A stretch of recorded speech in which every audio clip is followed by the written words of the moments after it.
Hi guys! For today's vlog, samahan niyo ako dito sa Super 50 Store. Ito nga ay makikita dito sa Robinsons General Trias. So ayan nga guys, papasukin nating store na ito. Actually guys, napasok ko na to noon pero hindi ako namili. Ngayon lang tayo guys mamimili at titignan natin kung ano yung mga paninda dito.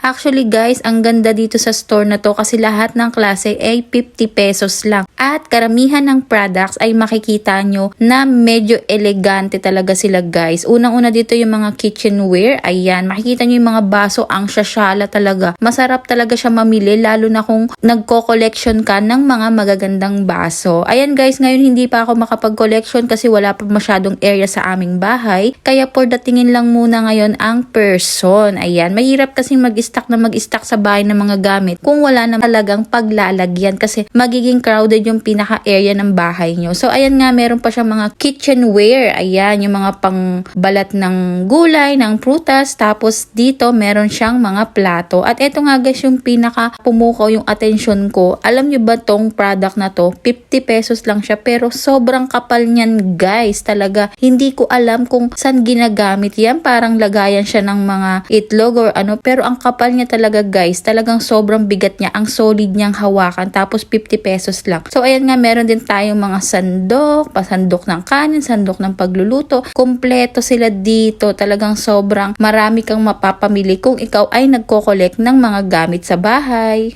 At eto nga yung pumukaw sa aking atensyon, etong lagayan na ito. So, square type siya guys, kulay violet. Alam niyo naman, for the violet baby tayo. So, lahat na nakikita kong violet talagang in na in sa akin, lalo na kapag ito ay may paggagamitan ako. So, eto nga guys, iniisip ko, saan ko kaya siya gagamitin? Pero talagang starstruck ako sa kulay niya. Talagang bet na bet ko siya. Iniisip ko lang kung saan ko siya gagamitin. So, ayan nga, tinignan ko muna siya at syempre, kumuha na rin tayo ng isa. 50 pesos lang yan. Bahala na kung anong ilalagay ko dyan. At eto na nga, meron pa silang mga container na clear type. Ayan, ang sasyala, diba guys, pang mayaman ang peg. Pwede nyo yung lagyan ng mga asin, asukal, or kahit na ano, mga condiments. Pwede nyo rin ilagay dyan. So, ayan nga guys, so 50 pesos lang ito. So, talagang magagamit mo siya pang display, pang lagayan ng iyong mga paraphernalia sa kusina. At etong baso na to guys, napakasyala niya. Gusto ko tong bilhin, kaya lang talaga wala akong paglalagyan. Gusto ko siyang i-collection sa sala. Yung mga parang akala mo talaga mamahalin ang peg. Ang hirap nga lang kapag wala tayong paglalagyan, mababasag lang yan guys. So pumunta na rin kayo dito nang makapamili kayo dito sa Super 50 Store. Located to dito sa Robinsons General Trias. Alam ko for sure maraming ganito sa mga Robinsons outlet o yung mga branches ng Robinson. For sure meron yan guys. So enjoy your shopping at mamili na rin kayo.